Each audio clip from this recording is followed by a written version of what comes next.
Muy buenas noches a todos los presentes.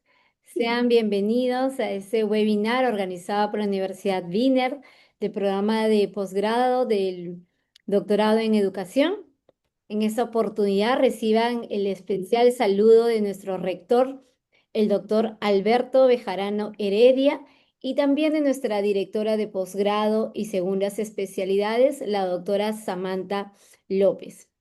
Quien les habla, soy la doctora Natalie Reyes, coordinadora académica de doctorados, que el día de hoy tiene el honor de presentar a nuestro ponente que nos acompaña, ya está en la sala, quien es el doctor Luis Guillermo Lescano Sáenz. Él es abogado, especialista en Derecho Educativo, con más de 25 años de trayectoria en el ámbito jurídico y educativo. Es presidente del Instituto Peruano de Derecho Educativo y miembro del Consejo Nacional de Educación del Perú, donde lidera iniciativas orientadas a la calidad, gobernanza y regulación del sistema educativo. Quien el día de hoy nos va a presentar un tema muy importante que abarca justo la actualidad y parte de nuestro programa sobre el informe mundial sobre las tendencias de la educación superior según la UNESCO. Entonces, bienvenido, doctor Lescano, el día de hoy. Le voy a dar pase para que pueda hacer su presentación correspondiente. Muy buenas noches. Buenas noches, muchas gracias por la presentación.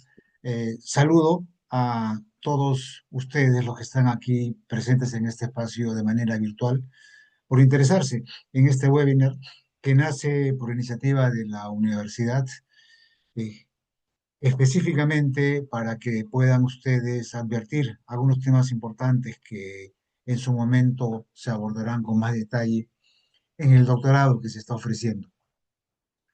Me pareció relevante cuando me propusieron hacer este webinar, mirar la educación superior desde un informe muy reciente de la UNESCO, pero abordándolo también en función de lo que ocurre actualmente con la educación superior en el Perú. ¿Han habido realmente avances en la educación superior? ¿Ha habido acceso, ha habido calidad en la educación superior?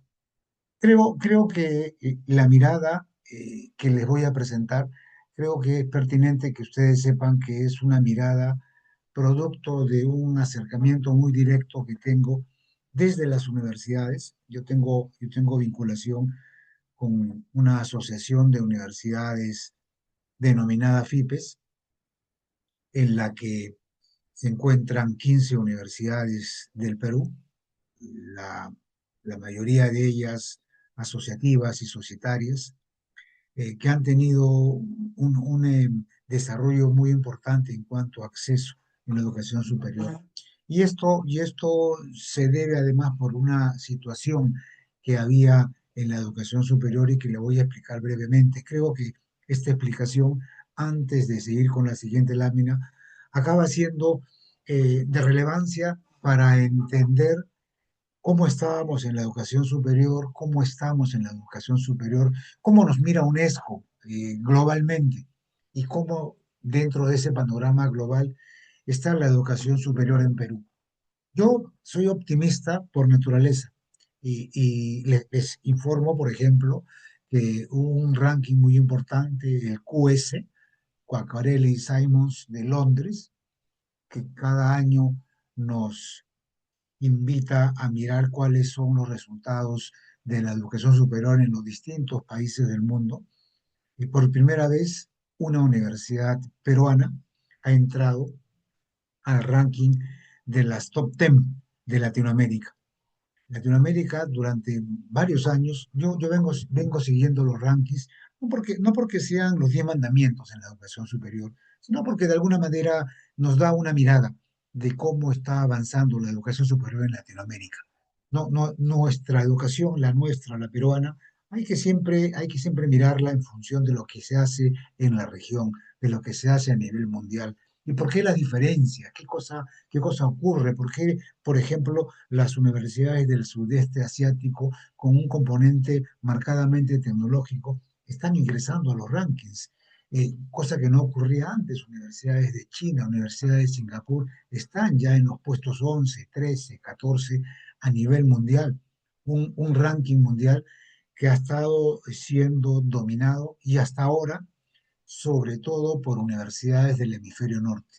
Básicamente, universidades de Estados Unidos, universidades del Reino Unido y siempre una universidad de Suiza que aparecía también en los primeros 10 puestos. Se conserva esto, pero ya advertimos que a partir del puesto 11, 12, 13, 14, las universidades asiáticas comienzan a escalar rápidamente en estos rankings. Y entonces nos preguntamos, pero ¿cuál es la diferencia? ¿El sistema educativo latinoamericano es igual al sistema educativo anglosajón?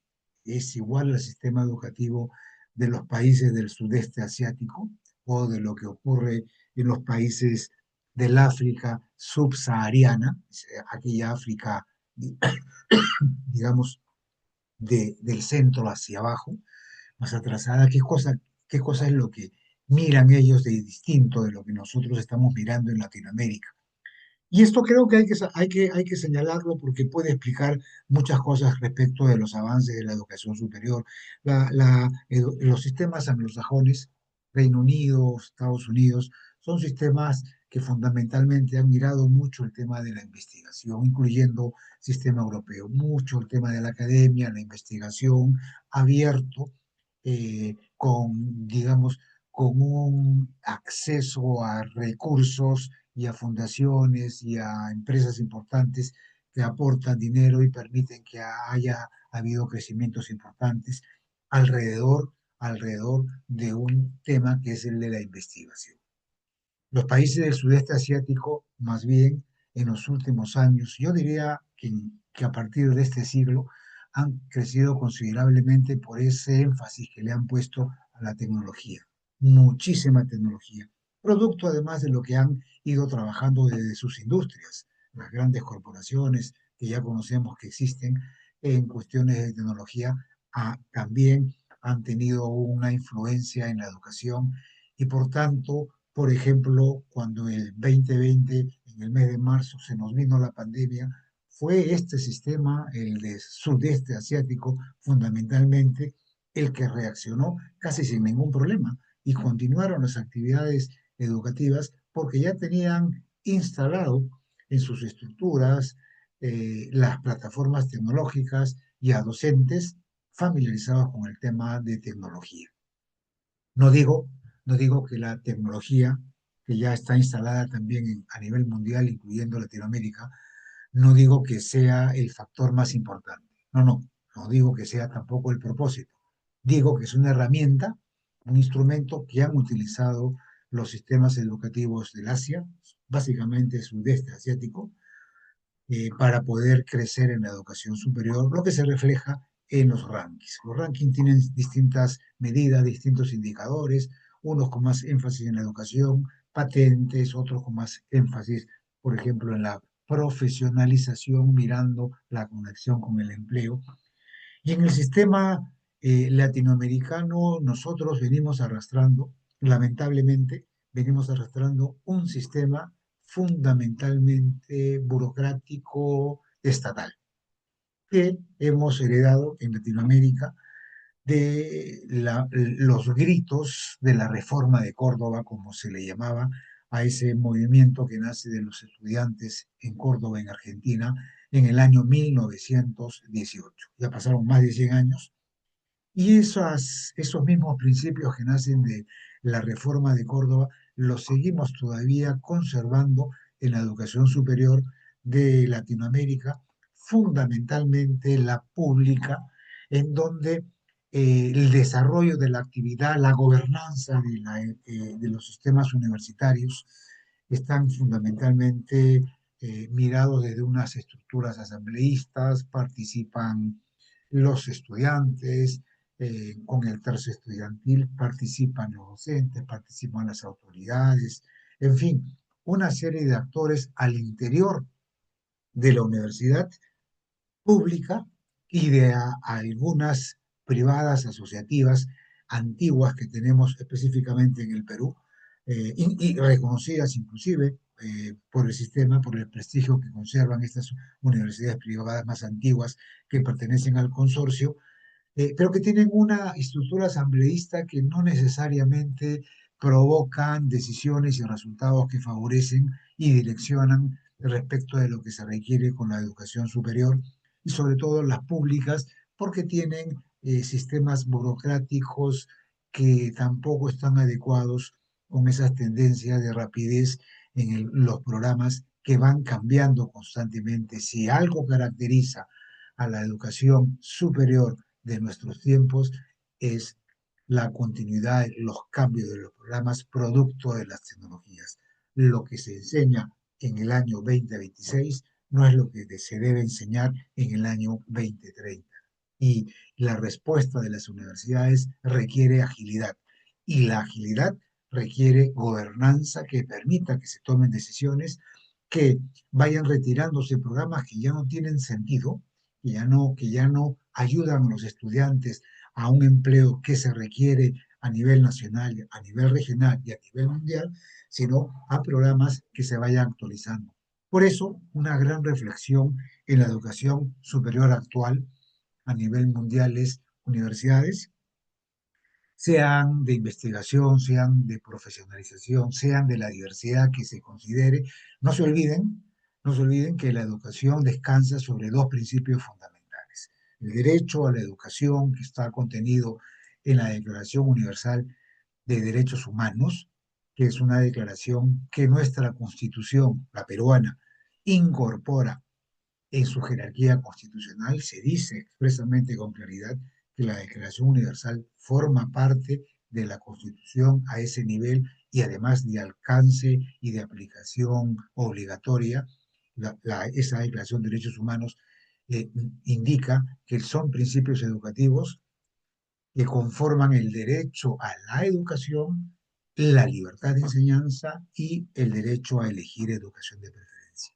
Ambos principios implican diversidad, implican que acceden a la educación tanto iniciativas del sector público que se expresan en las universidades públicas como iniciativas privadas que se expresan en aquellos promotores que deciden, como en el caso de la Universidad Wiener, deciden incursionar en la educación superior y lo hacen porque tienen igual derecho de acceso a enseñar como lo tiene el sector público.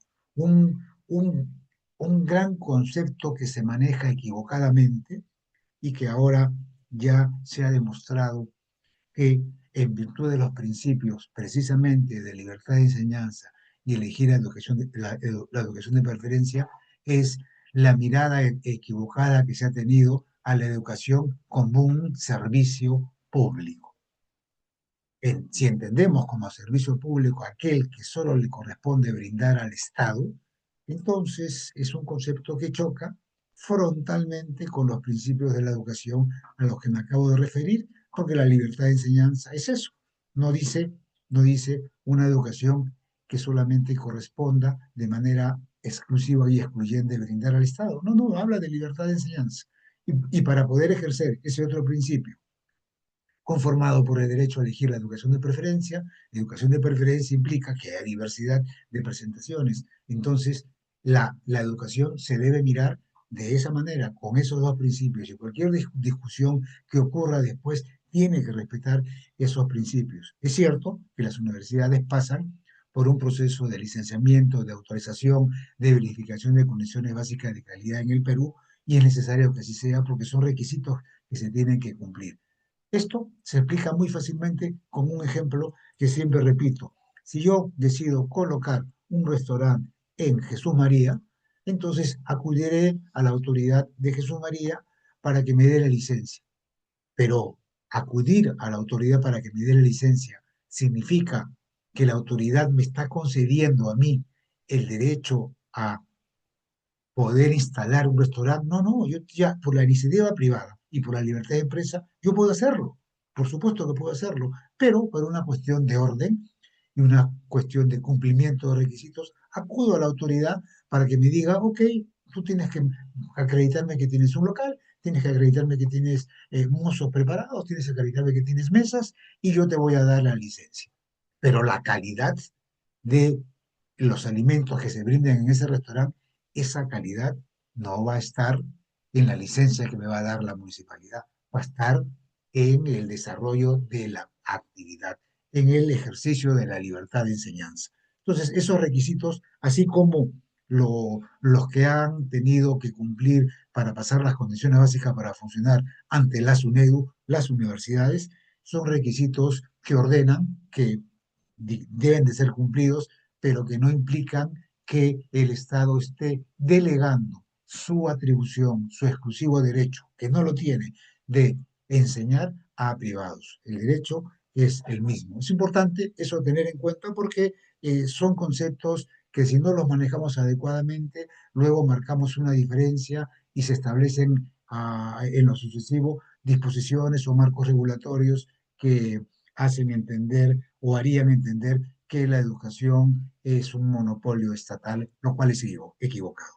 Entonces, esta mirada, en términos generales, de los sistemas educativos de Latinoamérica en términos generales, que está provocado por eh, la reforma de Córdoba del año 1918, arrastra pues conceptos que tuvieron sentido en su momento, la autonomía universitaria, la participación del tercio estudiantil, pero que ahora en el siglo XXI, que obedece a otro tipo de mecanismos, ya requiere de una estructura distinta. ¿En qué sentido?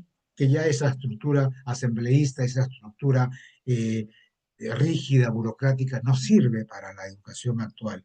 Que los estudiantes, que son el eje del sistema, absolutamente indiscutible esta frase, el eje del sistema, y que tienen todo el derecho de participar en las actividades educativas, en poder opinar, se cuestiona, y yo soy uno de los que cuestionan esto, lo vengo diciendo desde hace ya algún tiempo, lo dije al cumplir los 100 años de la reforma de Córdoba en la misma Universidad Nacional de Córdoba, no tiene sentido que los estudiantes que están en plena formación en la carrera de pregrado que han escogido, no tiene sentido que se les den a ellos responsabilidades en las decisiones importantes que tiene que tomar la universidad.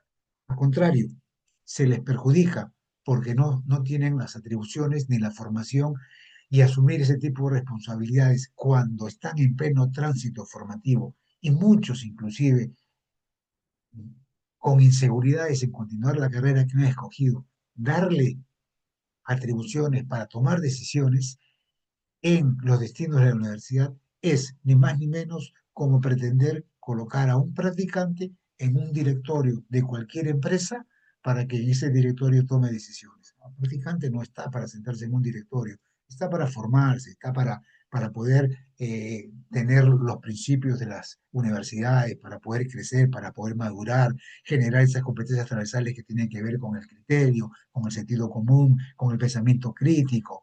En fin, ese tipo de situaciones son las que arrastran pues el sistema latinoamericano y se ve reflejado en los rankings, se ve reflejado en los puestos, en las universidades que necesitan tomar decisiones rápidamente y tomarlas con un grupo de personas que sean responsables y que conozcan del manejo, de la gobernanza, y quienes están a cargo de las universidades, quienes la dirigen, en ese momento, en ese tránsito, lo que menos van a hacer es actividad académica.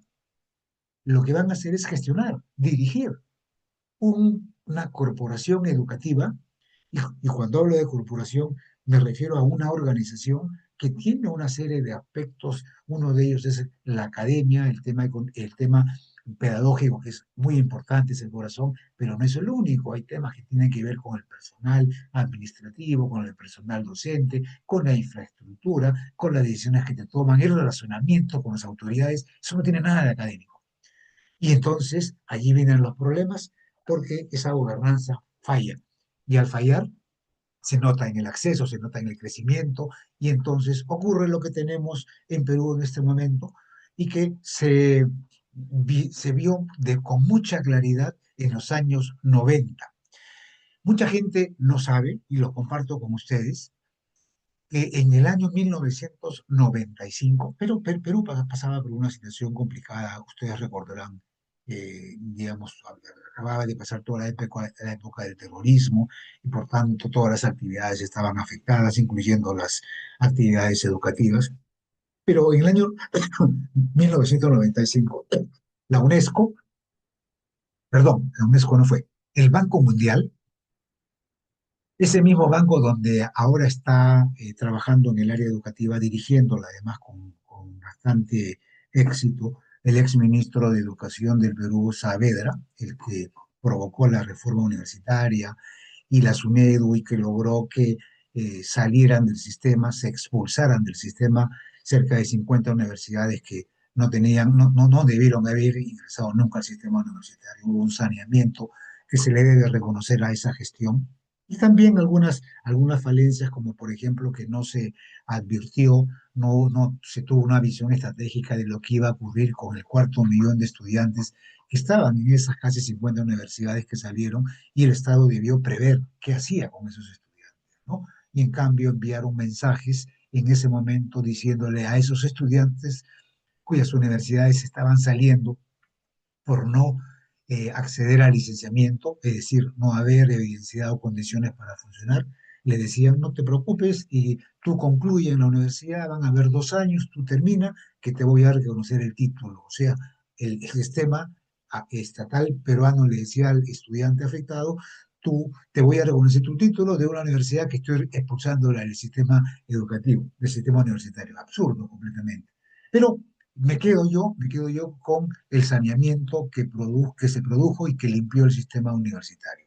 Esas fortalezas se dieron en el sistema y creo que ayudaron a mejorar. Entonces, digamos, viéndolo así, regreso a lo que ocurrió en el 95, el Banco Mundial, luego de hacer un informe pormenorizado acerca de lo que ocurría en los países de Latinoamérica específicamente, advirtió que se caracterizaban básicamente por sistemas universitarios elitistas.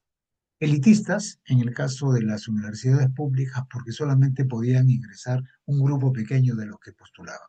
Es cierto que al hacer ello había un grupo de élite de los que se supone habían tenido mejores notas, los más preparados, si se quiere, por lo menos en función del resultado de los exámenes de admisión, y entonces tenías en las universidades públicas una buena materia prima en el buen sentido de la palabra. Pero, ¿qué pasaba con los que no ingresaban? Y transcurrían los años y no ingresaban. Crecía la población juvenil, pero no crecía la matrícula, el acceso en las universidades públicas. Había, por tanto, un notorio elitismo en razón, por razones económicas. Y con las universidades privadas existentes antes del año 95, un elitismo por tema económico, porque había que pagar y mucha gente no tenía condiciones para pagar. Y claro, debemos convenir que la educación cuesta, ¿no? La educación no es gratuita, la educación podrá ser gratuita en el caso de las universidades, la educación podrá ser gratuita para aquellos que están en las universidades públicas y que en ese caso no pagan, pero alguien paga esa educación, la pagamos todos. No la paga el Estado, la pagan todos los contribuyentes que aportan para los impuestos. El Estado administra esa plata y la dedica en el caso de las instituciones educativas públicas para los que estudian en colegios públicos, en los institutos públicos, en las escuelas de educación superior públicas y en las universidades públicas. Pero es clarísimo que la educación cuesta. Cuestan las remuneraciones dignas, cuestan la infraestructura, cuesta el mantenimiento, cuestan las plataformas tecnológicas, todo cuesta. De allí que un gran impulsor, de acuerdo al Consejo Nacional de Educación, el cual he tenido yo el honor de presidir, es precisamente el desarrollo económico. Por eso no es coincidencia que aquellos países que tienen desarrollo económico acentuado y los que están en el hemisferio norte, Estados Unidos, Reino Unido, Europa, tienen esos países que tienen un mejor desarrollo económico, tienen también una mejor educación. Está directamente conectado. Por eso es que el Banco Mundial dice, aconsejo a las universidades de Latinoamérica para que incorporen en sus sistemas la iniciativa privada bajo las modalidades jurídicas que cada país tenga y acepte en sus respectivos sistemas legales. Cualquier forma jurídica que se permita en una educación, asociaciones, fundaciones, sociedades, en fin, personas jurídicas que existen en el marco legal autorizado en cada país, en el Perú inclusive, puedan organizarse para que esa forma jurídica también permita que haya la iniciativa privada y que haya un acceso que en los años 90 apenas llegaba al 18%. ¿Pueden ustedes creerlo? Ni siquiera dos de cada 10 jóvenes estudiaban en la universidad en ese momento. Eso, a raíz de esa sugerencia del Banco Mundial, permitió que en el año 96 se emitiera una norma denominada, si mal no recuerdo, de inversión a la educación privada para que entraran muchos más actores. Universidades nuevas, universidades privadas, bajo otras formas jurídicas, societarias, varias de ellas, y por tanto haya un mayor acceso. ¿Cuál fue el problema en ese momento? Que no había un control estatal en los 90, no había un sistema de acreditación, de medición de la calidad educativa. Y entraron muchos actores, algunos de ellos, y no diría que pocos, básicamente con un afán mercantilista. Por eso es que digo que hizo muy bien implementar el licenciamiento a través de la SUNEDU, que expectoró, expulsó a cerca de 50 universidades del sistema educativo peruano, lo que nunca había ocurrido en toda Latinoamérica, y lo saneó el sistema. Pero tuvimos que esperar hasta el 2014. En tanto, se iban formando estudiantes en universidades que no reunían condiciones básicas de calidad. Y rápidamente, del 18% pasamos a la actualidad. En realidad, a la actualidad no fueron, digamos, a principios de este siglo, ya el año cerca del 2008-2010, pasamos a duplicar la tasa, llegando al 36%, aún muy baja. Ni siquiera 4 ahora de 10 jóvenes están en la educación superior. Y no solamente la universitaria, la técnica, ¿no? Entonces, hay un problema de acceso todavía, con crecimiento, que se duplicó en una década, digamos, pero un problema de acceso. Y si no hay acceso, menos se puede hablar de calidad. Ese mapa es el mapa de Perú. Entonces ahora lo que vamos a hacer es mirar este mapa del Perú con esa situación que les acabo de explicar y que ayuda a entender cómo está este tema. Y les repito, ¿no? Esta es una mirada que yo les comparto desde, digamos, mi experiencia reciente como presidente en el Consejo Nacional de Educación desde el año 2023 al año 2026 y las bondades que han surgido de tener una continuidad por lo menos de 3 años, que no son muchos tampoco, son 3 años, pero han permitido avances en la educación, han permitido que el Consejo presente un plan de desarrollo de la educación peruana que se elaboró colectivamente en todas las regiones del Perú y que con esos aportes de todas las regiones, en 26 mesas de diálogo, más 2 mesas de validación con ex ministros de educación, con rectores y vicerrectores de las universidades, que surgieron documentos del Plan de Desarrollo de la Educación Peruana que sobre la política nacional educativa existente que se protegió en el Consejo, ya se elabore este plan con acciones estratégicas aterrizadas y que se está presentando a los ministros, a los últimos ministros de Educación, a los partidos políticos, para que sirva como una ruta para implementar a largo plazo. Lamentablemente, desde el 2021 a la fecha, hemos tenido 11 ministros de Educación, 11 ministros de Educación, promedio 5 meses y medio cada uno, y comprenderán ustedes que con ese promedio no hay ninguna gestión que con inestabilidad pueda tener buenos resultados. Eso ha sido lamentable. Esperemos que el próximo ministro tenga la estabilidad y por supuesto las condiciones para ejercer el cargo, pero sin estabilidad que permita instalar, continuar políticas a mediano y a largo plazo va a ser muy complicado. Lo que nos dice este informe mundial es que, como lo hemos mencionado, la educación superior está en un contexto de transformación global permanente. Ya no se hablan ahora de carreras largas, se hablan de microcredenciales.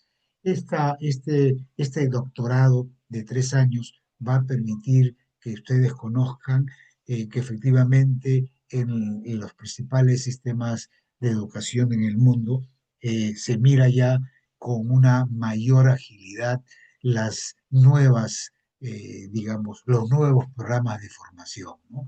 Entonces, persisten, sin embargo, a nivel global desigualdades, como ocurre en el Perú, ¿no? En temas de calidad, en temas de acceso. Nosotros estamos con un 34% de acceso, es decir, de la matrícula de la educación superior, que está por debajo de la media de la región. En la región, Latinoamérica, es 50%, y los países de la OCDE están llegando al 70%. Chile supera el 70% ampliamente, Colombia pasa el 50%, Argentina por ahí. Nosotros estamos en la cola todavía en temas de acceso, y como dije hace un momento, si no hay acceso, menos vamos a poder hablar de calidad. Entonces, UNESCO resalta la necesidad de fortalecer políticas públicas en este entorno que les estoy explicando, ¿no? Políticas públicas que requieran de instancias, de actores. El Ministerio de Educación tiene un rol rector en el sistema educativo, rector para dirigir el sistema educativo, para darle una mirada estratégica. Si cambian los ministros cada 5 meses y medio, ¿qué podemos esperar? Ni siquiera van a poder instalarse muy bien en sus asientos, en los despachos que les toque, no se va a poder avanzar. Esto, por tanto, ocurre a nivel global también. Por tanto, pues una parte primera que observamos con un rostro muy cambiante de la educación superior, por lo que les acabo de indicar, ¿no? Esa transformación global en la tecnología, la inteligencia artificial y los cambios sociales siguen siendo temas importantes y que debemos de enfrentar, ¿no? Mirando a acceso, mirando equidad, siempre respecto de aquellos que están en condiciones desfavorables, la calidad, que siempre es importante, midiendo la evaluación del estudiante, la evaluación de las instituciones educativas, midiendo también la evaluación de las propias autoridades que toman decisiones. Tenemos un sistema educativo en el Perú sumamente diverso, y esto lo conecto con esta parte. Somos diversos geográficamente, étnicamente, ideológicamente, eso está comprobado, y el tema, y no solamente diversos, partidos además, con el tema ideológico, las elecciones lo han demostrado, pero esa diversidad no la acabamos de entender como una oportunidad para fortalecer de la diversidad y, por tanto, de las distintas miradas, un sistema educativo que las integre, que las priorice, como hemos logrado hacer con la agronomía peruana, perdón, con la industria agronómica, ¿no? Pero vinculada sobre todo con la alimentación, con la gastronomía, una gastronomía que ahora es muy respetada a nivel mundial, y que no es una gastronomía netamente originaria de Perú, es una gastronomía de fusión. Como ustedes saben, los chifas son fusión, la comida nisei es fusión, y por tanto tenemos nosotros también, arrastramos comida criolla con componentes africanos. Los esclavos que vinieron en su momento tenían, de ahí nacían comidas criollas nuestras, pero hemos logrado que esa fusión, esa diversidad, fortalezca la industria gastronómica del Perú. Eso mismo debemos hacerlo en el sistema educativo, tan diverso. No logramos todavía hacerlo hasta ahora, pero por eso es necesario articular. Desde la educación no vamos a arreglar el tema exclusivamente. Desde el Ministerio de Educación tienen que incorporarse también otros sectores, esto tiene que ser una campaña nacional que parta desde una voluntad política donde se toman las decisiones para poder darle a la educación esa prioridad en la atención pública y el presupuesto público que se requiere. Eso implica redefinir la educación, no solamente la superior, sino la educación en términos generales. En cuanto a participación y al egreso, en el mundo la gobernanza está centralizada, cerca del 88% de los países mantiene un control nacional, y bueno, eso se entiende en el sentido de que hay una, digamos, generalizada aceptación que alguien tiene que tener una rectoría. Un sistema educativo no puede ser un sistema donde hay componentes aislados. Tiene que haber una integración, una uniformidad, y alguien tiene que tener un papel rector de dirección. Y allí la mayoría pensamos que ese rol rector le corresponde, en el caso de la educación, al Ministerio de Educación. Aun cuando en el Perú hay actores y actores relevantes que sostienen que no, esa rectoría no debe estar en el Ministerio de Educación, y específicamente en el caso de las universidades, no, porque las universidades tienen una autonomía constitucional, y esa autonomía significa que las universidades deciden sin que haya interferencia, que esas universidades, digamos, la ejercen casi, casi pareciendo una autarquía, ¿no? Entonces, creo que siempre tiene que haber un equilibrio, una universidad autónoma fundamentalmente en su régimen académico, que es el corazón. La universidad debe decidir cómo enseña, qué enseña, eso sí, efectivamente, pero tiene que entender que está incorporada en un contexto social, en un sistema en donde alguien tiene que decidir. Y esa bondad de la Rectoría del Ministerio de Educación se notó con mucha claridad en los distintos países, y en el caso del Perú también, cuando el Ministerio de Educación convocó a todos los actores del sistema universitario para ver qué acciones se tomaban con relación a la pandemia para que no se detenga la educación. Entonces surgieron allí, ustedes recordarán, algunas disposiciones con relación a la educación virtual, con disposiciones con relación al uso de laboratorios, etcétera. Pero eso surgió porque alguien convocó, porque alguien ordenó, porque alguien asumió una rectoría. Entonces, es una rectoría que siempre resulta sana. El 50% de los países administra su educación superior desde ministerios equivalentes. Hay otros que no, que los tienen a un nivel distinto. Pero, en fin, digamos, son miradas que ocurren con los países, y que se los tramito, ¿no? Y como se señala también en la parte inferior izquierda, el 92% de los países, es un porcentaje alto, cuenta con leyes normativas de educación superior que regulan los principios, derechos y obligaciones, esos principios a los que me referí al comienzo, ¿no? Y que en el caso peruano también existen, ¿no? Lo que ocurre es que en la educación superior del Perú tenemos, por ejemplo, una ley universitaria, tenemos una ley de institutos y de escuelas de educación superior, y entonces, al ser elaboradas de manera distinta por actores distintos en momentos distintos, ocurren situaciones incomprensibles, como que, por ejemplo, en la educación universitaria las universidades no pueden, a pesar que la educación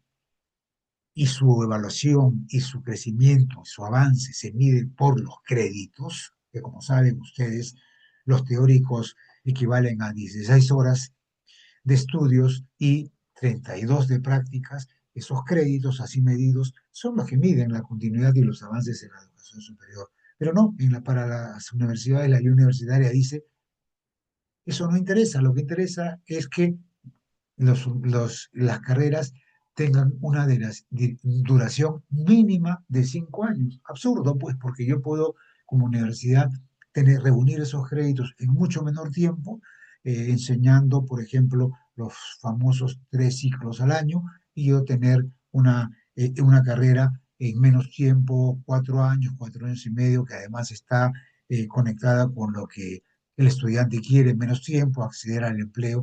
En cambio, esa medida, esa restricción no existe para los institutos y para las escuelas de educación superior. Es un ejemplo de cómo hay que debatir también, ver estos marcos normativos de manera uniforme, como lo ha hecho, por ejemplo, México en el año 2021, con una ley de educación superior que incluya toda la educación en su conjunto. Y además, con el problema que tenemos en este momento, porque ustedes deben de saber que el Ministerio de Educación, en su condición de órgano rector, tiene una estructura al interior. Su estructura actual, con el ministro a la cabeza y con dos viceministerios de gestión institucional y de gestión pedagógica, esos viceministerios siguen funcionando a pesar que la ley de organización y funciones del Minedu dice que esos viceministerios deben ser reemplazados por uno de educación superior, un poco en esa mirada de uniformizar a las que mencioné, y de educación básica. ¿Y qué pasa? ¿Por qué no se implementan esos viceministerios?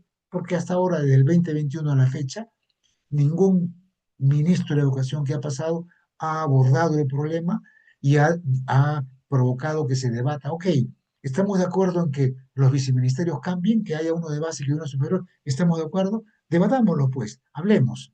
Ok, sí, la ley ya lo dice. Sí, ok, reglamentemos entonces. Creemos que eso no va a funcionar, que continuemos con la estructura actual, ok, pero decidamos. No nos quedemos en el limbo jurídico, sin que haya una reglamentación respecto de una ley que se dio el 2021 y que hasta ahora no abordamos. No es posible que nuestros sistemas educativos, y aquí señalo, aunque no es, digamos, mi hábito, pero señalo porque hay una responsabilidad estatal. Esto tiene que partir del Estado. Así como lo reconozco un rol rector del Ministerio de Educación, reconozco que esta inestabilidad en los sucesivos ministros de Educación no ha permitido que se aborde este tema y se defina. Y estamos hablando de la definición nada menos que de la estructura de la institución rectora, cómo se va a manejar para poder regular, funcionar todo lo que tiene que ver con el sistema educativo. Pero eso es lo que tenemos en este momento en el tema del marco regulatorio. Hay más data, persisten problemas de deserción y atraso académico. Siempre estas láminas les son a nivel mundial, a nivel UNESCO. Las matrículas aumentaron, claro que aumentaron. Y este aumento tiene que ver con lo que el Banco Mundial en su momento propuso, a lo que me he referido, aumentado del 90 del siglo pasado, con esta década han aumentado. Pero han aumentado sobre todo licenciaturas y doctorados. A nivel global, las maestrías han disminuido ligeramente. No es el caso peruano porque con la ley universitaria ahora para enseñar se requiere maestría, el, el pregrado o la maestría propiamente, pero a nivel global eso sí ha ocurrido. Hay hay temas de equidad y de inclusión. Y aquí me quiero detener un poquito porque este es uno de los propósitos de la Política Nacional Educativa del Perú, contenida en el Proyecto Educativo Nacional al 2036. Proyecto que ya, una política que ya tiene algunos años, que también se trabajó en el Consejo Nacional de Educación, que mi gestión protegió porque eh, advirtió de su valor, de su importante valor, protegió, difundió y sobre la cual se han trabajado hasta la fecha ya 21 proyectos educativos regionales. Y este tema es uno de los propósitos de esa política, ¿no? Son cuatro propósitos: ciudadanía, equidad e inclusión, bienestar socioemocional y sostenibilidad, investigación, innovación. Ciudadanía, vinculada, es una mirada de la política vinculada con la necesidad de formar al año 2036 a personas que ejerzan un principio, un valor relevante que es la libertad, con el cual estoy absolutamente de acuerdo. La libertad intrínseca para la persona humana, pero una libertad que se ejerza con responsabilidad, no una libertad entendida como libertinaje, una libertad que permita desarrollar los proyectos propios, los proyectos familiares, pero que también advierta que hay responsabilidades a nivel social, sea que ocupes algún cargo de público de toma de decisiones o que ayudes a gente que está en condiciones dispares frente a la educación. Y entonces la equidad y la inclusión es un componente sumamente importante y, repito, uno de los propósitos de la política nacional educativa. A nivel global, el 62% de los países tienen programas de becas públicas y aquí también debo de cuestionar estas últimas medidas que se han dado con relación a Pronavec y el recorte que han hecho con las becas. Eh, Debo decir que las becas de Pronavec respecto de la matrícula no mueven la aguja. porque estamos hablando pues de becas que se han dado hasta el momento de cerca de 55.000 becas. Claro, digamos, a lo largo de estos años, ¿ah? No estoy hablando de 55.000 becas que se van incorporando cada año, pero tengan en cuenta que son becas de carreras, por tanto, becas que se deben de sostener a lo largo de 5 años. Los presupuestos son importantes, de allí la necesidad del desarrollo económico al que me refería. Mientras más desarrollo económico haya, va a poder haber necesidad de hacer becas, pero 55.000 becas, 60.000 becas, que se incorporen el próximo año, 10.000, 15.000 becas más, no hace la aguja, pues, no mueve la aguja respecto de un universo de jóvenes en edad de estudiar educación superior en el Perú que sobrepasan los 3,5 millones, los 4 millones. Entonces, como le dijo, de ellos el 34% están en la matrícula, entonces eso no mueve la aguja, pero sí incentiva para que aquellas personas que no tienen recursos, pero que tienen condiciones académicas demostradas, por eso se indica que se prioriza el mérito, puedan acceder a la educación superior. Hoy día había un grupo de alumnos, perdón, de estudiantes que estaban con el tema de la beca Bicentenario para estudiar en Oxford, para estudiar en Chicago. Y habían competido con otros chicos también destacados de otros países. Ellos habían ganado esas becas para estudiar en esas universidades y el Estado, a pesar de haberlas prometido, no las estaba consiguiendo. La verdad es que me parece un grueso error, ¿no? A pesar de que no mueve la aguja, acaba siendo significativo como un tema piloto para poder mirar el tema de la inclusión y de la equidad. Eh, existen algunos porcentajes también con relación a la empleabilidad, como metas que están vinculadas con, digamos, los propósitos universitarios, con los fines universitarios. Esto nos lleva a la diversidad de universidades, de sistemas universitarios, que también hay en el Perú. El componente de investigación es importante, se mejora el conocimiento, se actualiza el conocimiento, se crea nuevo conocimiento. Y eso es producto de la investigación, producto de la innovación, y ayuda al crecimiento del capital humano de los países. Perú es un país rico en cuanto a recursos naturales, pero no estamos demostrando ser un país rico en cuanto a talento humano, porque tenemos todavía deficiencias.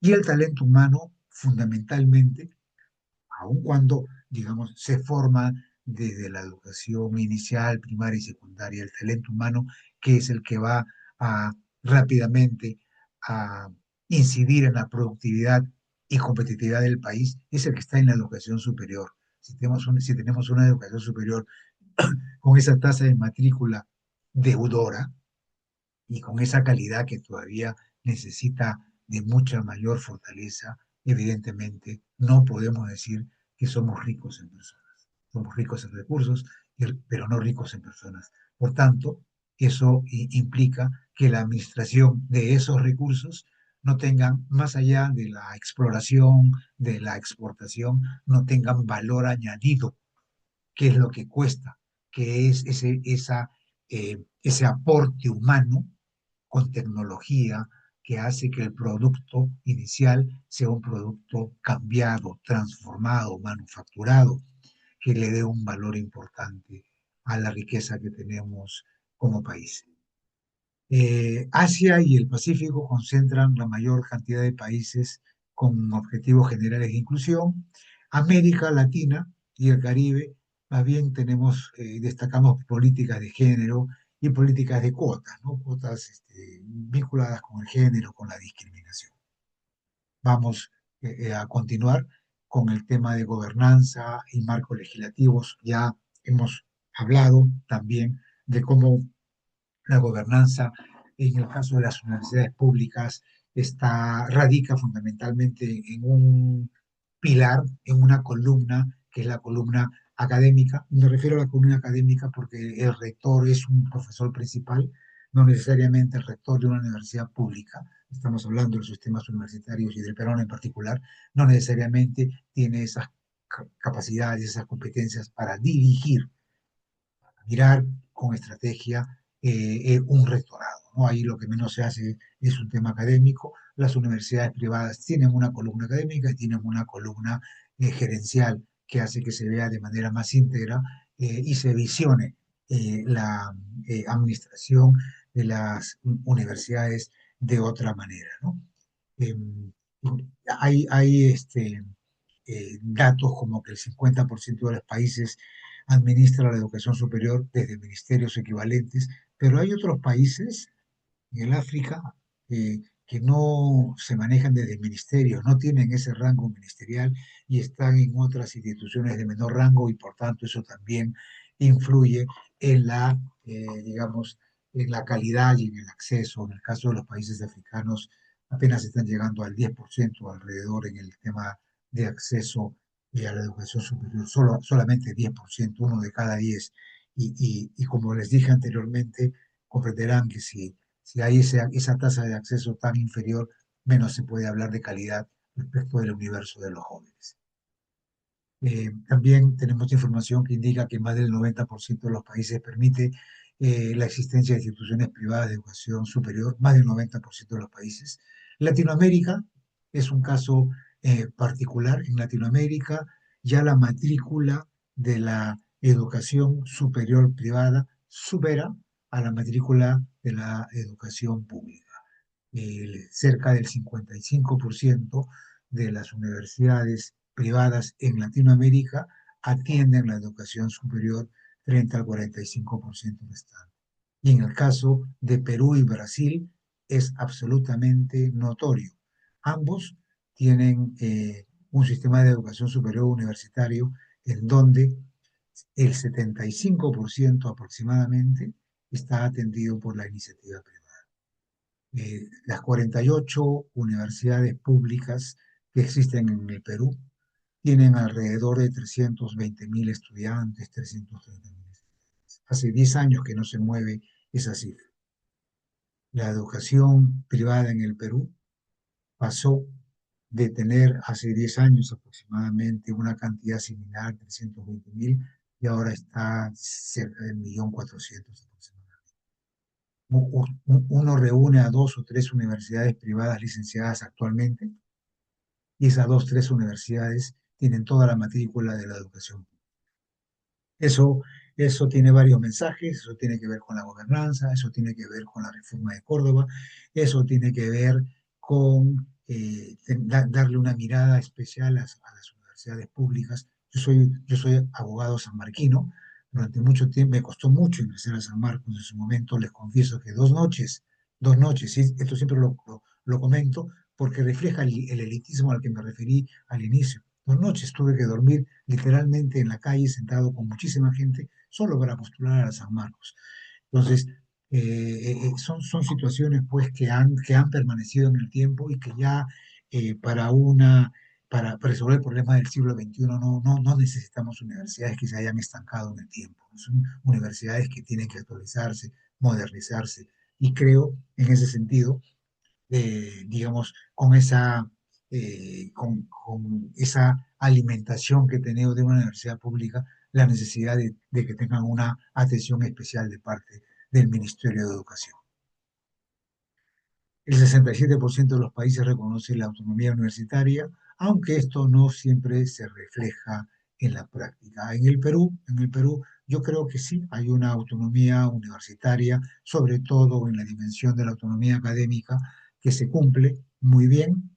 Cada universidad elige lo que tiene que elegir. Lo que no ocurre con la educación básica, porque con la educación básica los aprendizajes, qué se aprende, cómo se aprende, en qué momento se aprende, está en el Currículo Nacional de Educación Básica. El Estado es el que propone ese Currículo Nacional de Educación Básica. Les dice a los colegios públicos que tienen que ceñirse a ese currículo. En el caso de la educación superior universitaria, no hay un currículo para la educación universitaria. Esto es fundamentalmente por un tema de la autonomía universitaria y por tanto, para que hayan programas, contenidos importantes, actualizados, dinámicos, tiene que haber una gobernanza adecuada a ello.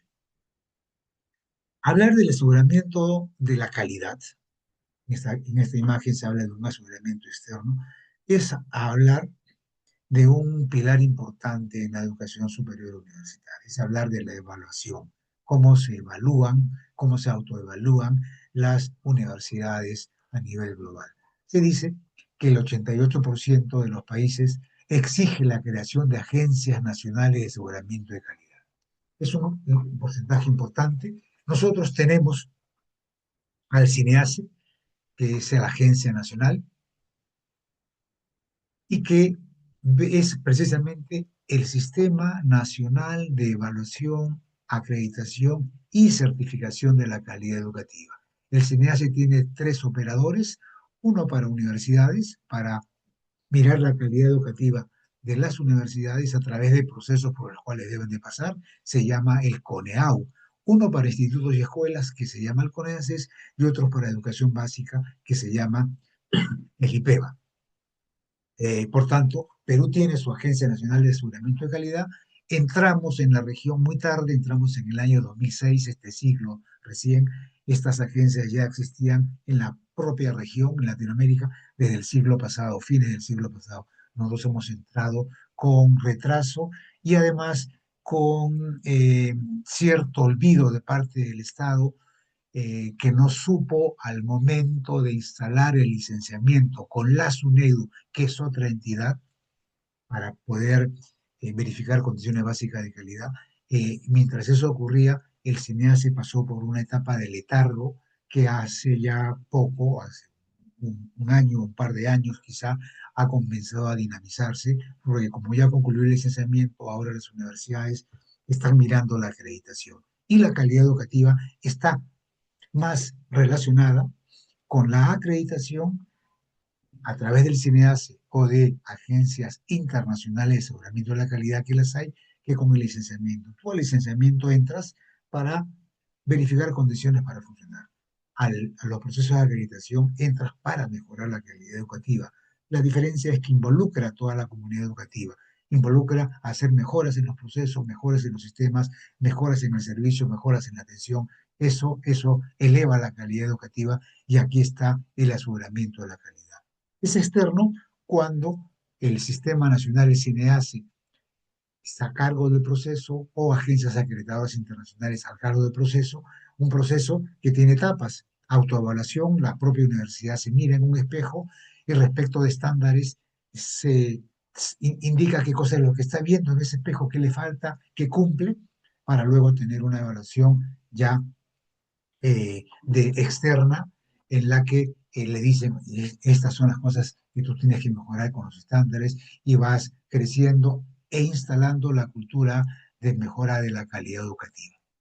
El 73% de los países reconoce la autonomía de estas agencias, y por tanto acaban siendo temas muy importantes. Hoy por hoy, ahora uno advierte que las universidades ya están acreditándose, la científica se acaba de acreditar, la continental se acaba de acreditar con varios programas, la acreditación puede ser institucional o puede ser de programas. En fin, es un sistema sumamente interesante, al que yo le tengo además mucho afecto. Yo participé de este sistema en los años 2010, 2012, básicamente en el institutos y de escuelas, participé en el directorio, y ahora mismo yo soy parte del consejo consultivo del CINEASE, y por tanto muy atento a lo que ocurre y a los avances y a las acreditaciones que ahora se están dando con mucha mayor preocupación, ya superado el licenciamiento y habiéndonos quedado con universidades que cumplieron condiciones para funcionar, pero que ahora deben de escalar a sistemas de acreditación que mejore precisamente la formación educativa.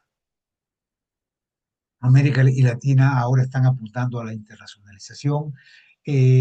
Nosotros en Latinoamérica, salvo Argentina, que tiene desde hace muchos años una marcada internacionalización de su educación superior universitaria, incluyendo universidades italianas instaladas, por ejemplo, la Universidad de Palermo en Argentina, hemos tenido problemas de internacionalización, fundamentalmente debidos a la falta de conexión en lo que se enseña. Estoy refiriendo a los niveles de educación que hay en los distintos países. Entonces no logran empatar con esos marcos que puedan ayudar a que se homologuen los estudios, que se reconocimiento de grados y títulos que tienen que hacerse a nivel país.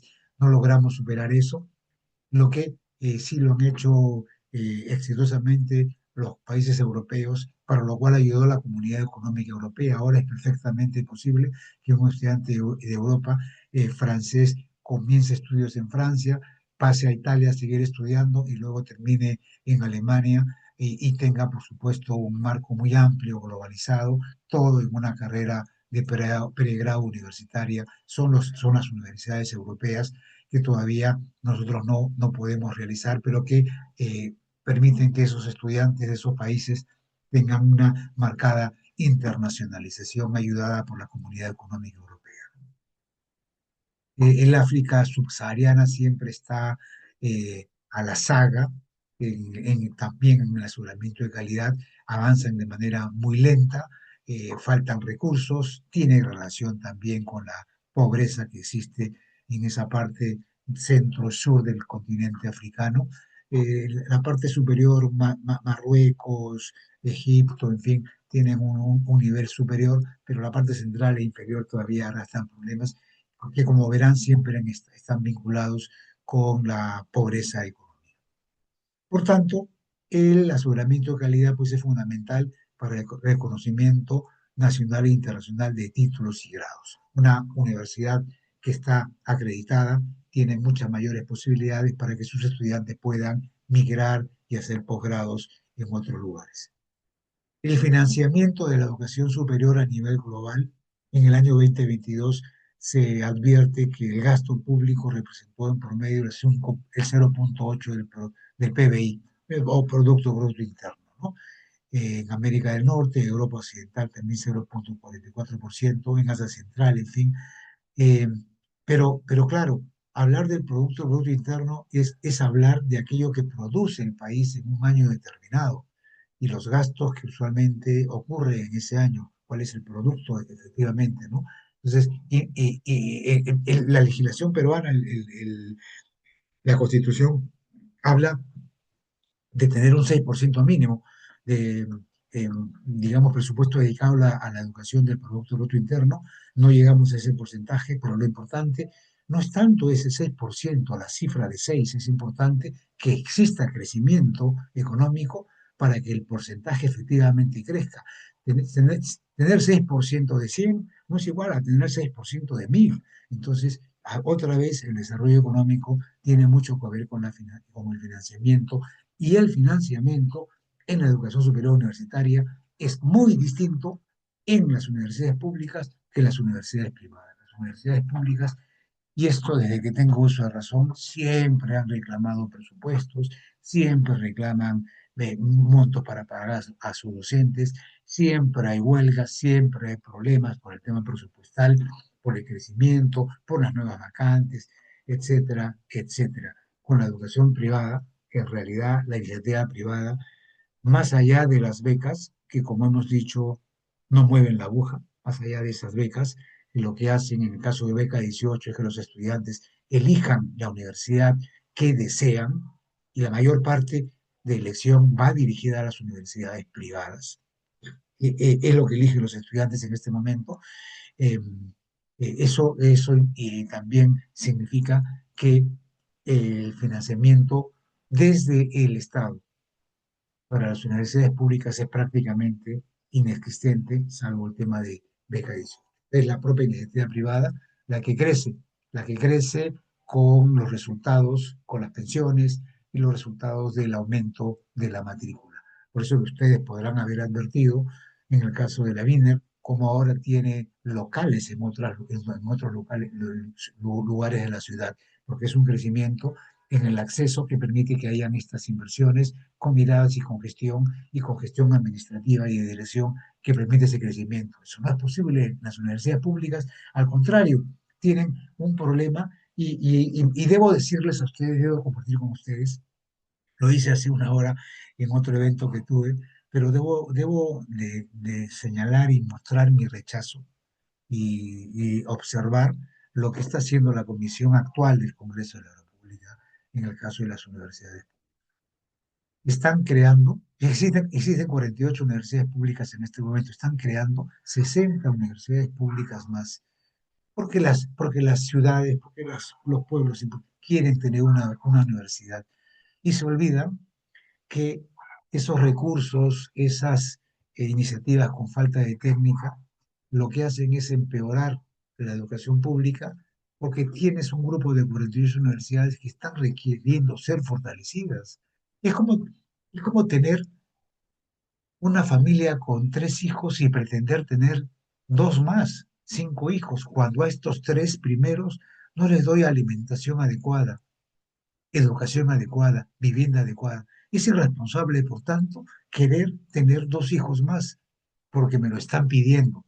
Igualmente es irresponsable lo que esta Comisión de Educación del Congreso, que gracias a Dios ya se va, que hagan este tipo de propuestas que son meramente populistas. Caen bien, miradas superficialmente, pero técnicamente no resultan porque hasta su organización es súper complicada.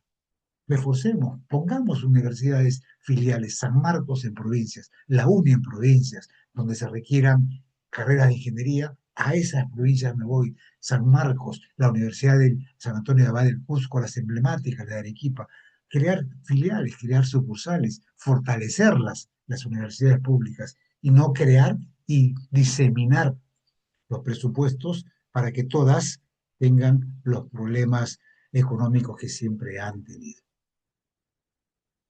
Las políticas de gratuidad y subsidios amplían el acceso, pero requieren financiamiento sostenible y buena gestión. Los casos de Chile, Sudáfrica y Filipinas son casos emblemáticos, donde, digamos, este tema lo han abordado. El caso peruano resulta, como les estoy explicando, resulta harto complicado con estas propuestas del legislativo que les estoy explicando. Lo que me pasó en una lámina. La eficacia, dice la UNESCO, del financiamiento no solo depende de los recursos invertidos, que en el caso peruano no son muchos, tampoco pocos, porque los hay, pero también es la adecuada gobernanza, la correcta ejecución del gasto, es la que también se debe considerar para que el financiamiento y los presupuestos económicos alcancen en las universidades públicas, sobre todo.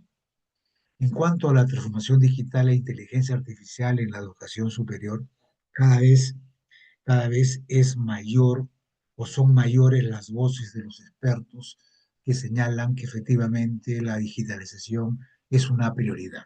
Casi 77% de los países incluye inteligencia artificial. Incluir inteligencia artificial en la educación superior es una cosa, incluirla en la educación básica es totalmente distinta, ¿no? Los niños tienen que formarse con interacciones con otros estudiantes, tienen que mirar al profesor, conectar con el profesor, socializar, generar competencias manuales al inicio, eh, eh, digamos, iniciativas que consoliden una personalidad antes que entrar en la inteligencia artificial que los aísla y que no los involucra en los problemas propios de su edad y que la inteligencia artificial incluye. Países, Noruega hace un par de días ya ha prohibido el uso de la inteligencia artificial para la educación básica, dando de marcha atrás de lo que estaban haciendo anteriormente. En la educación superior, el tema va por el uso correcto, por el tema de la ética. La inteligencia artificial ya es un hecho.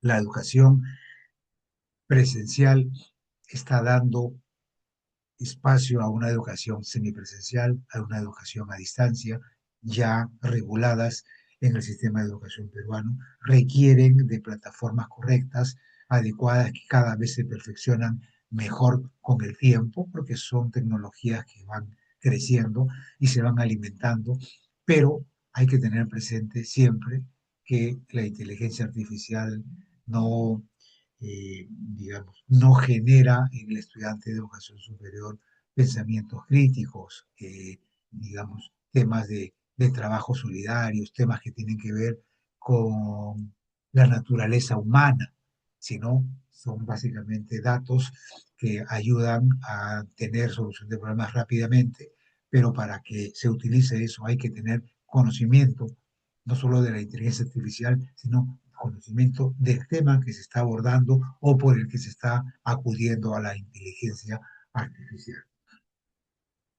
En el año 2024, 56 países ya habían adoptado estrategias nacionales de inteligencia artificial. Aquí también ya tenemos ciertos marcos regulatorios, el papel de las universidades en la enseñanza, investigación, innovación.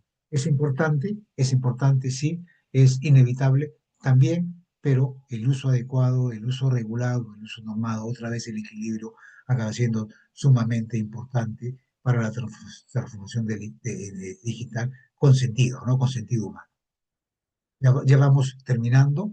Las modalidades flexibles de aprendizaje amplían el acceso a la educación y al empleo, es cierto, la inteligencia, estas modalidades a las que me he referido, semipresenciales, a distancia, híbridas, etcétera, eh, son habilidades que aumentan el acceso, es cierto, efectivamente. Personas que están fuera, personas que están en discapacidad, pero tiene que haber una regulación adecuada, ¿no? Para evitar el incremento de las desigualdades. El personal docente de la educación superior eh, está vinculado a nivel global con una generalizada inseguridad laboral por los bajos salarios y la precariedad contractual. Por supuesto, de acuerdo a los sistemas que existen en cada una de las regiones, esto se aplica de manera generalizada, pero no en todos es igual. Casi el 70% de los países incluye en sus planes nacionales objetivos para fortalecer las competencias docentes mediante formación y desarrollo profesional. Ahora, en este momento, se están incluyendo las denominadas competencias transversales, competencias que no tienen nada que ver con el incremento de conocimiento, tienen que ver con esas competencias vinculadas al pensamiento crítico, al que me he referido hace un momento, a la resiliencia, al trabajo solidario, es decir, a aquellos temas que están vinculados con el desarrollo de la actividad, con el manejo adecuado de entornos armónicos también. En el caso de las mujeres, representan a nivel global el 44% del personal docente universitario.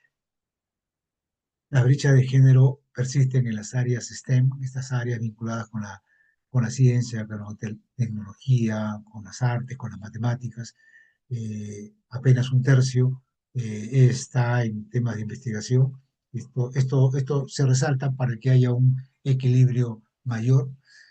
Más del 60% de los docentes actualmente utilizan a nivel global inteligencia artificial y el 65% de los países garantiza legalmente la libertad académica. La libertad académica es aquella que se deriva también de la libertad de enseñanza protegida por la Declaración Universal de Derechos Humanos y la Constitución del Perú. Esta parte se habla del enfoque en la movilidad estudiantil, una movilidad de la cual ya hemos abordado, pero es preciso que ustedes sepan que el número de estudiantes a nivel internacional se ha triplicado desde principios de este siglo, alcanzando los 7,3 millones en el año 2023. Se cree que en el año 2026 ya está llegando cerca de los 10 millones, o sea, de gente que está ya trabajando, perdón, estudiando a nivel internacional. Los países del Asia son los que reflejan los mayores resultados. Hay universidades exclusivamente internacionales en la China, donde se enseñan más de 60 idiomas y en donde los estudios se hacen con convenios en distintos lugares del mundo. Hay tendencias de movilidad entrantes y salientes. Los estudiantes internacionales representan menos del 3% de matrícula mundial. Todavía es incipiente. Y como les decía, el Asia Oriental, ahí están, perdón, los principales estudiantes, ¿no? O sea, que tienen el más alto porcentaje de internacionalización y de movilización. Estados Unidos, Reino Unido, Australia, Alemania, Canadá, Rusia continúan siendo los principales destinos del estudio internacional. Otra vez los sistemas del hemisferio, hemisferio norte, salvo Australia, que es una reproducción de los sistemas que hay en el hemisferio norte, Alemania y Rusia, que siempre son países que recogen y que tienen mucha atracción para los estudiantes que vienen de otros continentes. China, Japón, Malasia, Emiratos Árabes, Turquía han ganado relevancia como destinos educativos en la última década. Casi 20% de países incluye objetivos de movilidad estudiantil, el 35% prioriza la movilidad saliente y el 25% la movilidad entrante de aquellos estudiantes originarios que salen y otros que emigran y otros que ingresan. Hay necesidad de reconocer cualificaciones extranjeras.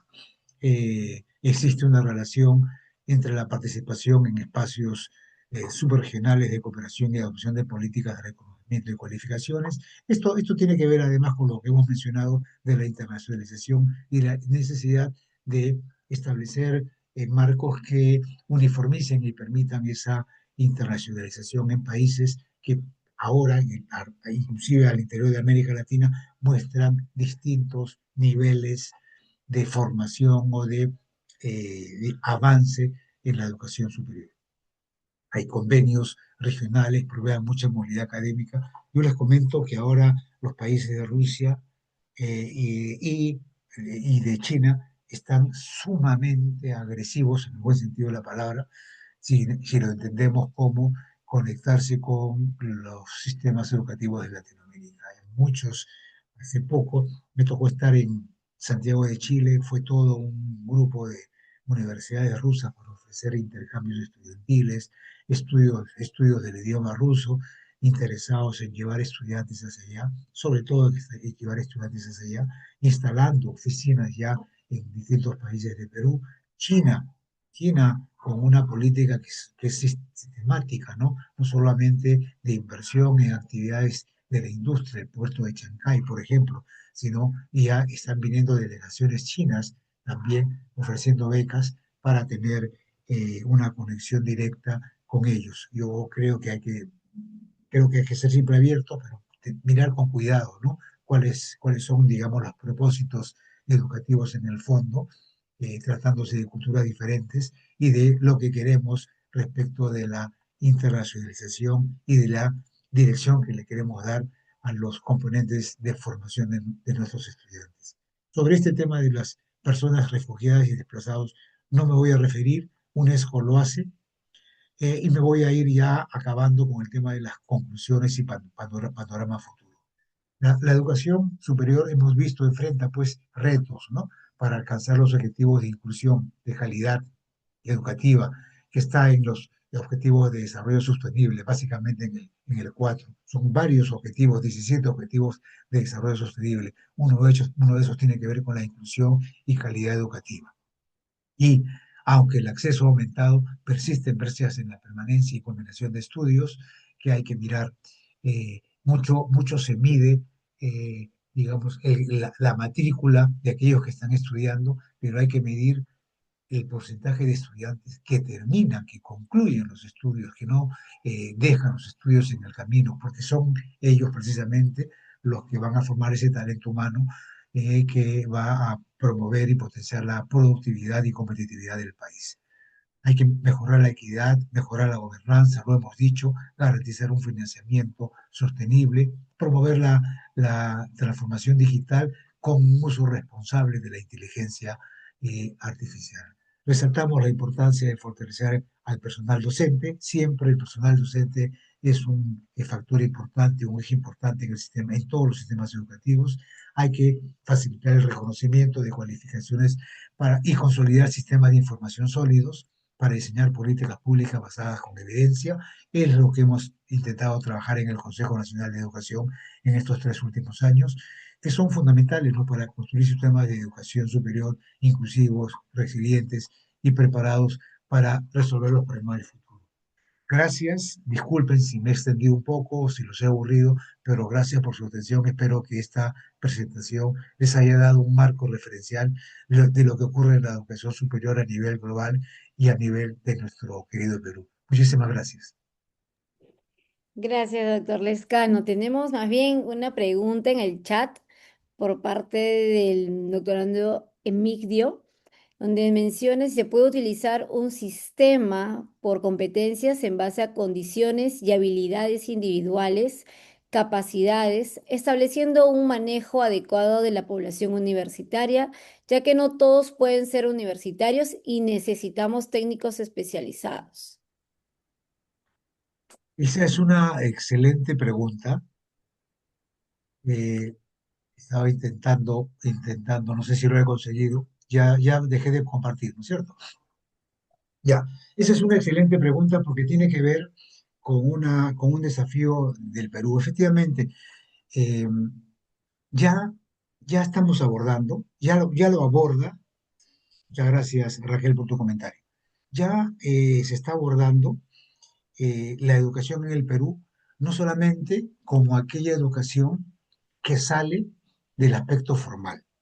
Nosotros nos hemos referido a nivel global y a nivel nacional de la educación formal. Hemos hablado de una rectoría, hemos hablado de un sistema, hemos hablado de actores en la educación superior universitaria, pero no hemos hablado para nada de esas habilidades, de esas competencias que tenemos y que en el Perú especialmente tenemos en las provincias producto de esas competencias ancestrales, esas cualidades, esas habilidades que hay en Cajamarca, que hay en el Cusco y que están ya recogidas y que no están en el sistema educativo. O sea, son habilidades que existen y que deben de reconocerse. En el Consejo, nosotros creemos que, y no solamente en el Consejo, sino en la Política Nacional Educativa, solo que no estamos implementándola, deben reconocerse esas competencias, porque son competencias que sirven para la mejoría de la sociedad.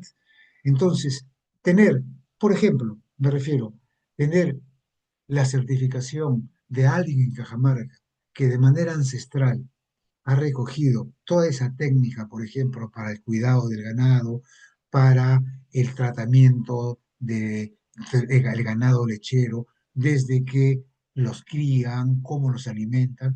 Todos esos son procesos que los han heredado ancestralmente. Son procesos que tienen que sistematizarse, recogerse y reconocerse y darle la certificación a esas personas para que cuando esa industria tenga, digamos, una mayor amplitud, un mayor crecimiento, tengan las certificaciones como las tienen los que estudian en el sistema formal. Necesitamos integrar y esas habilidades, esas competencias que existen muchísimo y que las tenemos allí un poco olvidadas, un poco rezagadas, pero que forman parte de eh, digamos, acciones que se conocen, de conocimientos que se han heredado y de habilidades. Fíjense, en Chacas, que queda en Ancash, hay una experiencia de unos italianos que llevaron hace ya algunos años, probablemente 20 años, llevaron unos expertos italianos en el manejo y cuidado y diseño de la madera, el trabajo en madera con unas técnicas importantes que se han heredado y hoy mismo, por ejemplo, en Ancash se está trabajando en la iglesia, todo al interior de su cúpula, todos unos trabajos en madera impresionantes, que son producto de lo que la gente sabe y lo exportan inclusive. Entonces, eso también son habilidades que deben incorporarse al sistema formal. Así que esa pregunta que está en el WhatsApp me parece relevante para señalar que eso se sabe, eso está identificado, son muchas además esas experiencias ancestrales que se reciben o que están alejadas en distintas zonas de nuestro país que tienen que integrarse al sistema educativo nuestro. La educación técnica y tecnológica es la que está además siendo más requerida por las empresas y el sector productivo en este momento, de acuerdo al contexto social de cada una de nuestras regiones. La educación superior universitaria, el estudio de doctorado, permite mirar estas cosas, permite acceder a estos temas y permite, por supuesto, tener una mirada hacia la investigación, hacia la innovación que también el Perú necesita con urgencia. Gracias, doctor Lescana. De igual manera, aquí tenemos en el chat, ¿no? El agradecimiento por su excelente ponencia, muy interesante el tema. ¿no? Es la importancia también la actualización de los sistemas educativos, ¿no? Agradecen por la respuesta y también por la excelente ponencia el día de hoy. Y los Gracias. invitamos a todos ustedes también a seguir acompañándonos en los próximos webinars y también las charlas informativas que tenemos del programa del doctorado en educación, ¿no? Entonces, para ello voy a dar ahora información sobre nuestro programa en la Universidad Wiener. Está ofreciendo el programa de doctorado en educación, en el cual, para que tengan en cuenta que es un programa que integra investigación avanzada, ya que en todos los ciclos vamos a tener cursos de investigación. Van a realizar un liderazgo de innovación educativa, ya que también van a tener un acompañamiento permanente durante todo el desarrollo de su proyecto doctoral desde el primer ciclo. A su vez, tenemos docentes reconocidos en el área de investigación, quienes van a ir de la mano con ustedes para poder realizar su proyecto, su tesis y posteriormente su artículo. ¿Mm? El programa tiene una duración de 3 años, cuenta con 64 créditos en total y ustedes van a desarrollar competencias para diseñar, ejecutar y publicar investigación de alto impacto académico y social. Pero como bien lo mencioné, nuestro programa tiene una duración de 3 años. Vamos a abarcar 6 ciclos académicos, de los cuales ustedes van a poder ahorita visualizar las asignaturas que están a cargo en cada ciclo. Y quisiera precisar algunos detalles de estas asignaturas, ya que es importante que conozcan que van a tener cursos específicamente de investigación y cursos de la especialidad en educación, ¿no? Van a realizar en el primer ciclo el curso de metodología en la investigación, donde ustedes van a armar su proyecto de investigación. Ustedes ingresan ya con una idea de investigación, lo cual nos ayuda y nos facilita a conocer las intenciones de ustedes en publicar ese aporte científico que le van a hacer a la sociedad con el área educativa, ¿no? Por otro lado, también tenemos otro curso que es Epistemología, Paradigmas Emergentes y Éticas en la Investigación, que también se complementa aquí con el curso de Metodología. Y nuestro curso de especialidad de Gestión de la Calidad Educativa y Gobernanza, ¿no? Justamente con los temas que hemos venido tratando en nuestros webinars. Ya para el segundo ciclo, ustedes van a realizar el proyecto de investigación doctoral, donde ingresan ya a un proceso de aprobación por nuestro comité de ética y lo cual también les facilita a ustedes para que puedan ya posteriormente ejecutarlo y ir avanzando paso a paso en todos los ciclos, ¿no? Vamos a tener también un curso de investigación cuantitativa, tendencias y teorías contemporáneas de la educación. Ya para el tercer ciclo iniciamos el seminario de investigación 1, donde ejecutamos ya su proyecto y posteriormente, bueno, hacemos los resultados, ¿no? Tenemos un tiempo también previsto para ello. Tenemos otro curso que es de investigación cualitativa, gestión estratégica de instituciones educativas.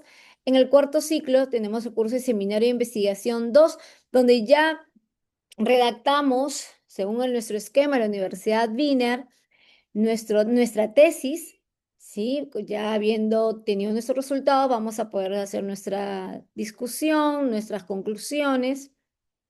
Tenemos el curso también de liderazgo educativo y gestión de proyectos y transformación digital e innovación educativa, que es justo también lo que hemos estado conversando el día de hoy, ¿no? Ya en esta nueva era todos tenemos que estar actualizados con la parte digital. Ya en el quinto ciclo, ustedes verán que tenemos ya solo el curso de Seminario de Investigación 3, porque aquí ya nos dedicamos a realizar lo que representa ir armando nuestro artículo, ya que ustedes para obtener el grado académico de doctor van a tener que realizar una publicación. Entonces, en este ciclo ustedes van a tener ya la redacción de ese artículo y posteriormente ya para el último ciclo mandarlas a las revistas que nuestros docentes van a ir de la mano con ustedes para que puedan ir en base a todos estos pasos de investigación y puedan cumplir con el objetivo, ¿no? Que es su publicación y que esto genera también un impacto para nuestra sociedad. Estamos muy cerca ya de iniciar, estamos iniciando ya el 7 de septiembre. La modalidad es a distancia, eso significa que es 100% virtual, lo cual es un gran beneficio para ustedes, ya que conocemos las actividades que tenemos ya en esa etapa profesional y que nos da lugar a organizarnos, a planificarnos con nuestros tiempos, nuestros trabajos, de repente actividades también en la casa. Y esto conlleva que los cursos también o las clases remotas con nuestros docentes sean los días sábados, ¿no? Tenemos un horario de 8 de la mañana al mediodía y en algunos casos se puede extender hasta las 2:15 de la tarde, ya que va a abarcar ya en los últimos ciclos, como les decía, ya que va a ir más personalizado el tema de su investigación, vamos a tener, digamos, mayor duración aquí, ¿sí? La duración en total son de 36 meses, ¿no? Lo que vale a 3 años. Y los requisitos para que ustedes puedan postular a nuestro programa son los siguientes. Van a tener que contar con su grado de maestro registrado en su NEDU. Ustedes van a presentar una copia simple de ambos lados. Van a enviar también un currículum vitae actualizado. No se está pidiendo documentado. Nos van a enviar también una propuesta preliminar de investigación doctoral, donde esta va a estar sujeta a una evaluación académica y como les mencionaba anteriormente, eso nos ayuda también para que ustedes ya ingresen con un esquema de proyecto y así a la par también nuestros docentes, quienes van a estar a su cargo, también sepan en qué línea de investigación ustedes van a realizar, ¿no? Y también para hacer la asesoría personalizada que cada uno de ustedes va a tener. Por otro lado, también tenemos la solicitud de admisión debidamente completada, que es una ficha que ustedes van a llenar. El documento de identidad, ya sea su DNI o pasaporte vigente o carnet de extranjería.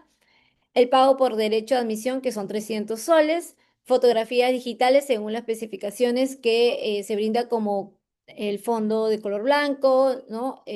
Sastre, en que se pueda visualizar en alta resolución la fotografía. Y por último, estamos solicitando una redacción de su ensayo sobre sus logros académicos y profesionales, los cual también nos ayuda a conocer cuáles son sus expectativas del programa del doctorado y también lo que están apuntando como logro personal y académico. Este programa de doctorado en educación está dirigido a profesionales con grados de maestría, quienes estén interesados en desarrollar competencias avanzadas en investigación educativa. Dirigido también a directivos, docentes e investigadores que buscan liderar procesos de innovación y transformación institucional.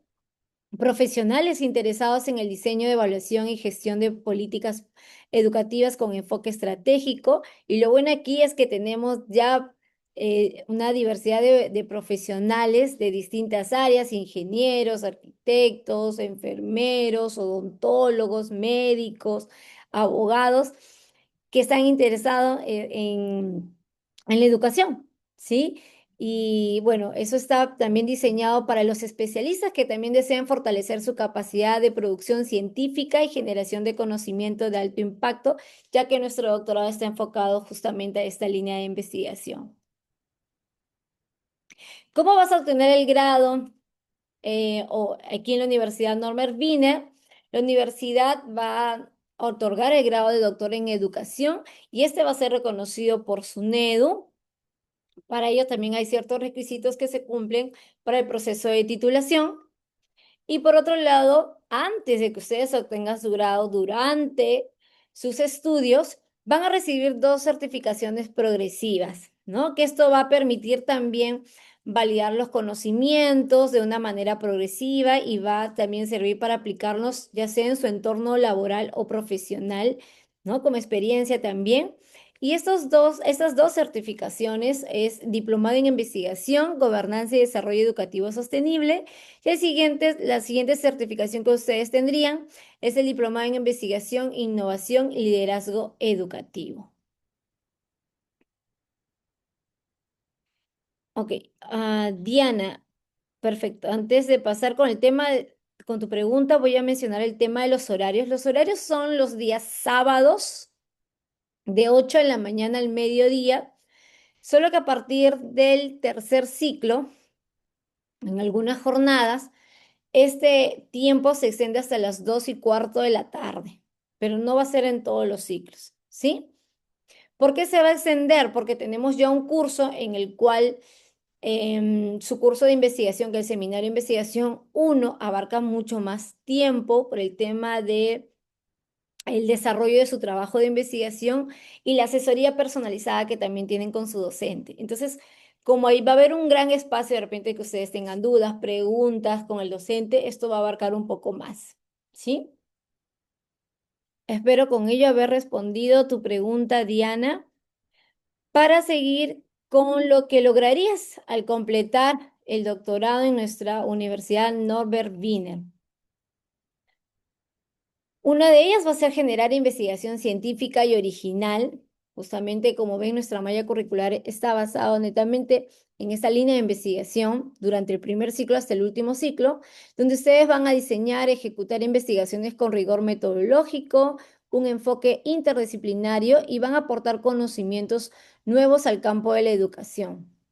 Es por ello que el tema de investigación que ustedes propongan dentro de esta propuesta preliminar en su proceso de admisión tiene que ser un tema innovador, ¿no? Que justamente tenga este impacto, ¿ok? Y obviamente porque posteriormente se va a tener que publicar. También van a diseñar y transformar políticas educativas, ya que ustedes van a evaluar sistemas educativos, van a proponer mejoras basadas en la evidencia, van a contribuir en las instituciones y prácticas de mayor calidad. Van a liderar la innovación pedagógica e institucional, van a conducir procesos de cambio en organizaciones educativas, van a integrar tecnologías digitales con enfoque ético y estratégico. Y eso también tiene que ver mucho con esta nueva era educativa con la inteligencia artificial, ¿no? Que es, digamos, lo nuevo que el campo profesional educativo estamos afrontando o estamos experimentando o estamos conociendo en algunos casos. Vamos a dirigir áreas de investigación universitaria, donde vamos a gestionar unidades de investigación científica o revistas indexadas con estándares académicos nacionales e internacionales. Para ello también, que uno de los objetivos es que ustedes publiquen y difundan su producción científica de impacto, van a generar investigación con potencial de publicación en revistas indexadas con impacto académico y social a nivel nacional, internacional. Porque también dentro de este programa de doctorado en educación vamos a tener durante estos 3 años una misión académica, lo cual conlleva que vamos a poder viajar hacia otro país en otra universidad y llevar también algunos temas semejantes a nuestra malla curricular. De igual manera, vamos a tener ponentes internacionales donde vamos a desarrollar clases espejo, masterclass, y que eso también contribuye como parte de su conocimiento. Para ello, ahora voy a dar pase a nuestra asistente ejecutiva, quien es la señorita Selene, quien se encuentra en sala. Selene, buenas noches. Adelante porque tenemos justo preguntas aquí con tema de la inversión. Buenas noches a todos, muchas gracias por su asistencia, gracias al doctor Lescano, Natalie. Bueno, les comento, ya he visto unos nombrecitos ahí que ya los estoy viendo que han solicitado información para el doctorado en educación. Como nos ha dicho la doctora Natalie, este doctorado está iniciando este 7 de septiembre. Tenemos beneficios especiales por lanzamiento, en este caso de un 20% que está culminando ahora en junio, ¿ya? Y tenemos también el beneficio de 30% para egresados Winner. Entonces, las personas que estén interesadas, por favor, contáctense conmigo. En el chat va a salir también mi nombre, ¿no? Yo los voy a ayudar en todo el proceso, en este caso de la postulación, con todos los requisitos que se ha solicitado, que nos ha manifestado la doctora, que son una ficha de admisión que yo les adjunto el formato también para el proyecto preliminar, el formato para el ensayo, DNI, fotografía. Yo los guío durante todo el proceso, en este caso de recopilar los documentos. Luego de ello se lo enviamos al área académica, que es la doctora Natalie, y en máximo 48 horas ustedes ya tienen, en este caso, los resultados de su admisión al doctorado. Y con ello, para separar vacante, que ya nos quedan pocas también para mencionarles, hay que pagar la primera cuota. y matrícula. Por ejemplo, si fuese con el 20%, es 300 soles, igual a matrícula siempre va a ser 300 soles, que son 6 pagos. Con el 20% la cuota mensual sería de 566 soles. Ese es el primer pago cuando las personas, el postulante ya ha sido admitido. Entonces, con ello, ustedes ya aseguran su vacante para iniciar en el mes de septiembre. De igual manera, si es un egresado BINER, tiene 300 soles pago de matrícula y los 495 soles con céntimos que tiene que pagar, ¿no? Esas son las disposiciones del área comercial y área académica para que ustedes puedan reservar vacantes, ¿ya? De igual manera, también si en este caso tenemos colaboradores como docentes, muchos, de igual manera tienen ustedes un beneficio adicional. Con ellos, ustedes por favor se comunican conmigo al interno para yo brindarle este beneficio.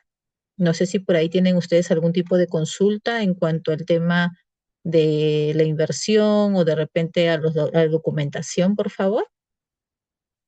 Veo que hay chat mensual. Sí, Marty, por ejemplo, si es con el 20%, la mensualidad siempre va a ser 36 cuotas de 566 soles con los 66 céntimos. Si es como eres egresado BINER, va a ser de 495 soles con 83 céntimos. Siempre son 36 cuotas porque el doctorado dura 36 meses y el pago de matrícula viene a ser 300 soles, pero 6 pagos, porque viene, en este caso el doctorado tiene 6 ciclos. Y los 300 soles, que es el derecho de admisión, que vendría a ser en este caso por la documentación que se va a enviar para que pase evaluación. No sé si es mi consulta.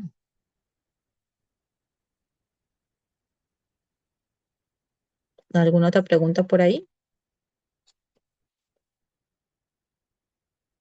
De igual manera, Belén, podríamos poner aquí, me parece, ahí salen Sí. tus, Ujú. tus números de Ahí están. contacto, tu correo, para que puedan contactar a Selene y así también cualquier duda o consulta, ahí lo manejamos entre las dos para darles. Tenemos acá, Natalie, la consulta de Daniel Ortiz sobre el tema de los idiomas, en qué nivel son. Actualmente la universidad viene, según la ley también universitaria, nos piden que para el grado de doctor tengamos dos idiomas extranjeros. Uno de ellos puede ser en nivel básico y otros hasta el nivel intermedio. Es aceptado.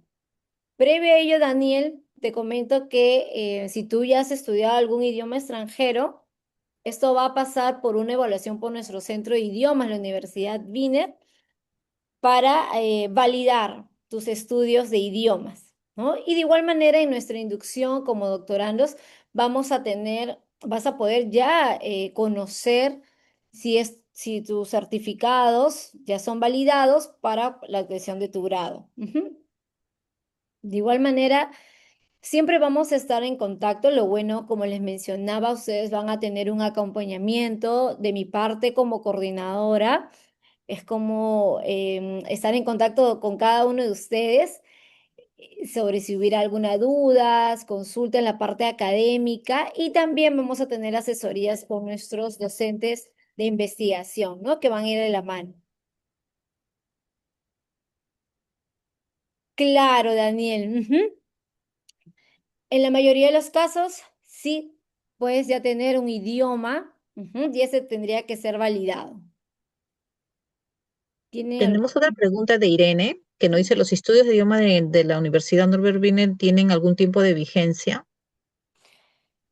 Sí, si tú has estudiado tu idioma en la Universidad Norbert Wiener, Irene, este es validado directamente por el Centro de Idiomas, no habría ningún tiempo adicional, pero si es estudiado en otra institución, sí hay ciertos centros o instituciones, mejor dicho, que el área nos pide, ¿no? Como tus notas, las horas que has tenido de estudios, el tiempo, ¿no? Que tantos antiguo, porque tenemos también idiomas que han sido estudiados hace 10 años o 8 años. Entonces, sí hay una vigencia, un periodo en el cual ellos van a ser evaluados, ¿no? Y posteriormente, si tuvieras que rendir, en todo caso, un examen, ¿no? Por el centro de idiomas para hacer válido tu conocimiento, ya sea en el nivel básico o en el nivel intermedio. tenemos otra consulta de Daniel. Hay un mínimo de asistencia requerido. Eso sí creo que lo contestamos ya porque vamos a cerrar sala.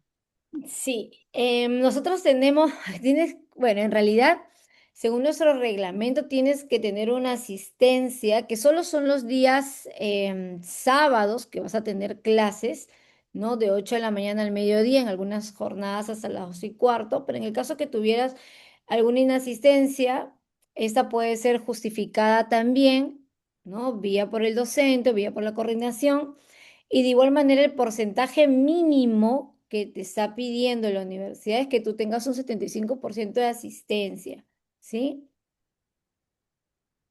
Gracias, Daniel.